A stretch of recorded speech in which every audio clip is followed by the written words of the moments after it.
Selamat siang, salam sejahtera, salam sehat untuk semuanya. Saya akan berikan sedikit contoh-contoh saat analisa akan tetapi arahnya salah, atau bagaimana cara mencari cut loss-nya ada di mana, seperti itu. Nah, ini coba perhatikan pada M15.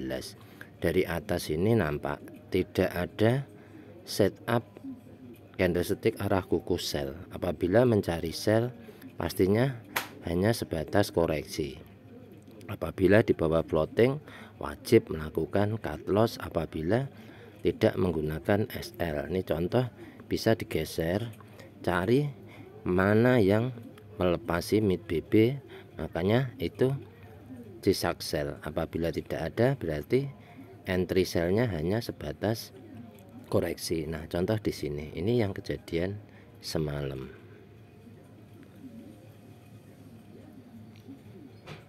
Di sini nampak ada ekstrim.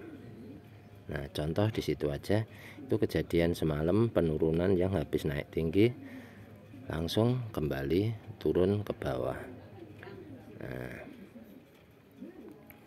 di sini nampak dari bawah tidak ada candlestick arah kuku sell. Contoh di sini ada ekstrim yang semalam turun jauh kembali ke bawah, tidak mampu melewati mid BB. Maknanya ini baru candlestick arah. Nah, kita anggaplah salah entry di sini ya. Ini ditarik garis contoh yang semalam, ini yang jadi kenaikan tinggi. Nah, di sini. Maka ketika kita dikasih garis, wajib menunggu close-nya M15. Di breakout apabila sabar menunggu. Apabila di breakout berarti membuat momentum, tunggu re-entry yang seharusnya entry buy malah entry sell. Contoh pas di garis ini entry sell, di bawah floating ke atas, maka saat melakukan koreksi ke bawah seperti ini bisa melakukan cut loss. Jadi kenanya nggak banyak. Saat entry di sini, cut loss di sini, kenanya 2 kali lipat. Apabila menunggu pada re-entry, mungkin kenanya hanya 1 atau 2 dolar saja. Nah, ini contoh yang ke-1. Jadi tunggu saat re-entry, pasti akan memberikan re-entry. Nah, selanjutnya apabila di time frame M5 akan jauh lebih kecil kenanya. Ini M15. Nah, jika diurut di sini mana tidak ada setup sell, jadi jangan cari sell. Nah, ini cara scalpingan, jika tidak ada zigzag sell jangan mencari sell. Seperti itu, cut loss-nya seperti itu. Nah, contoh di sini tadi saya share gambar goal mencari buy.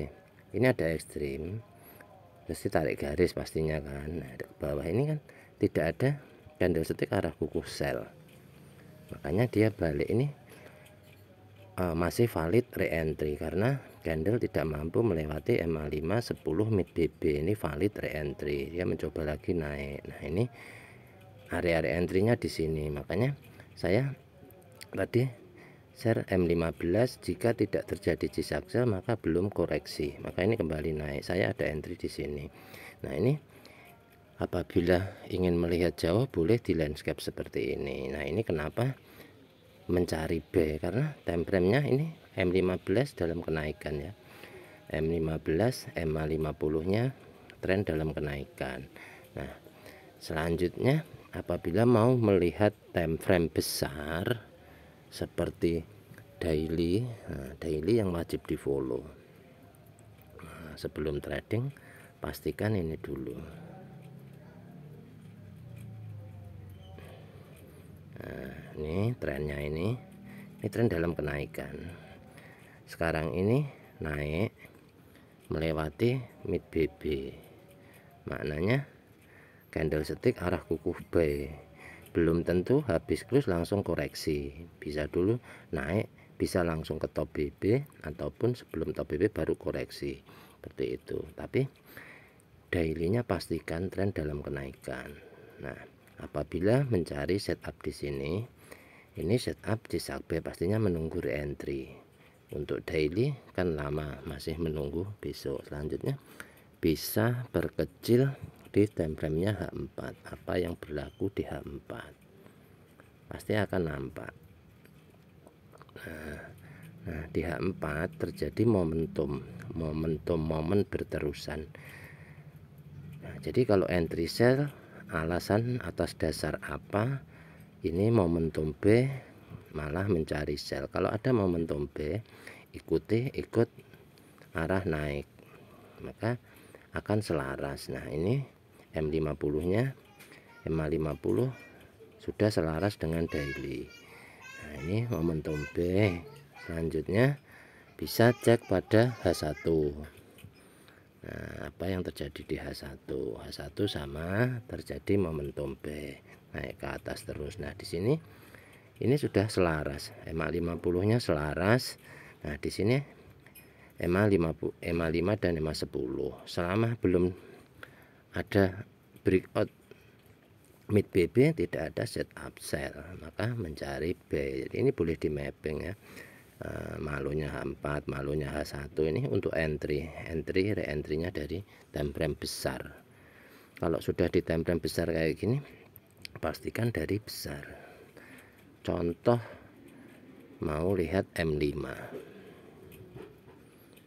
M5 pastinya juga belum ada setup yang kuku.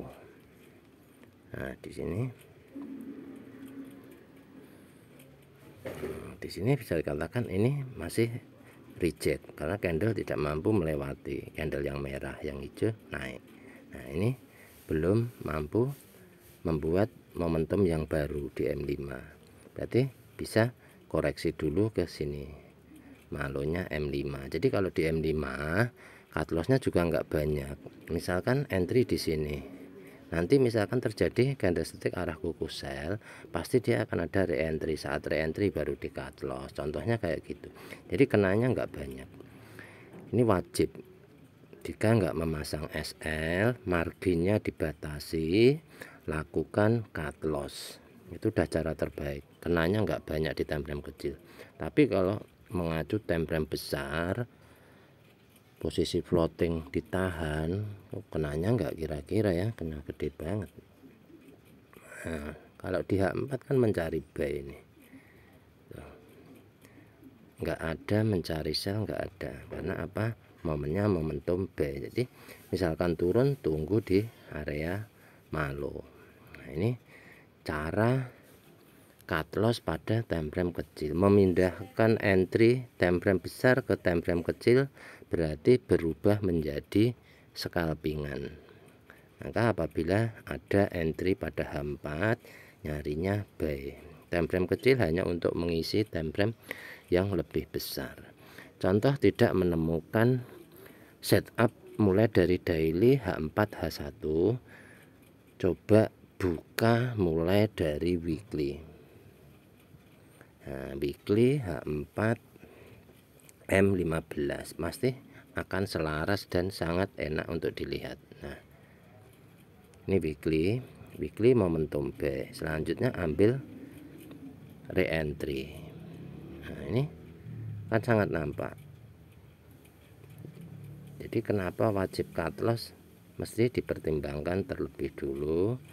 Apabila di bawah floating banyak bisa MC. Nah, ini momentum B, turun mengambil reentry, reject EMA 5, nggak sampai ke EMA 10. Ini udah kembali naik, jadi mau retest resisten tertingginya weekly.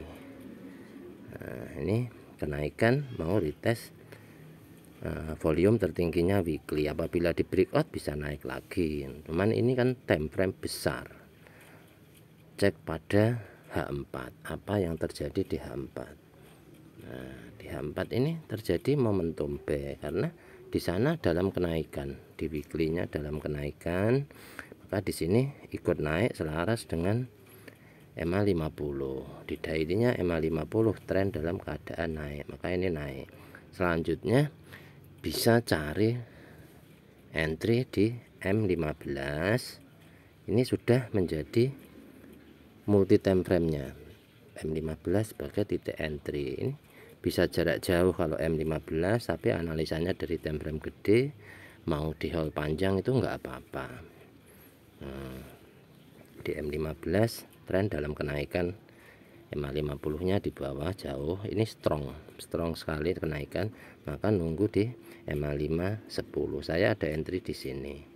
Nah, jadi pastikan wajib berani cut loss apabila di bawah arah balik, jangan ditahan lama-lama. Nah, saya akan contohkan, misalkan berada dalam posisi saat salah, ini wajib berani cut loss. Nah, ini saya ada entry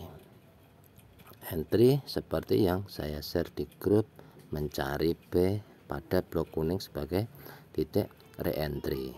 Nah, ini selanjutnya berani cut loss. Nah, ini saya ada cut loss yang semalam, nah, lumayan banyak cut lossnya ya, entry-nya berlayar kan. Nah, ini kena, lanjut saya langsung entry buy, ada 5 layer, saya sisakan 1 layer, jadi kerugiannya tertutup, dan sekarang masih ada running 1 layer sisa semalam.